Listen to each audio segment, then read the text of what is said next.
சில பேர் நிக்கணும். இப்பதான் ஆடி அசைஞ்சு வந்துட்டு இருக்கீங்க, வேகமா நடங்க. ஆமா, இப்பவே கூட்டம் அதிகமா இருக்கும் போல. ஏய், எல்லாரும் ரேஷன் கடை மறந்துடாம எடுத்துட்டீங்களா என்ன? அதெல்லாம் எடுத்து வந்திருப்பாங்க. கைரேகை வைக்க சொல்றாங்களா இல்ல கையெழுத்து போட சொல்றாங்களான்னு தெரியல. ஏக்கா எதா இருந்தா என்ன, வாங்கக்கா போவோம். ஏக்கா எனக்கு ஏற்கனவே ரேகையே விழுகாது. விழுகலன்னு சொன்னா 10 நிமிஷம் நிக்க வச்சு விடுவாங்க. கையை நல்லா தொடச்சிட்டு வச்சா விழுகு ரேகை. நீ வா.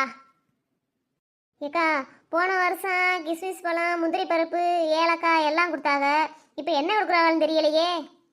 ஏண்டி அதெல்லாம் இந்த வருஷம் கிடையாது. ஒரு கரும்பு, 1 கிலோ சீனி, 1 கிலோ அரிசி 1000 ரூபா தாண்டி கொடுக்குறாங்க.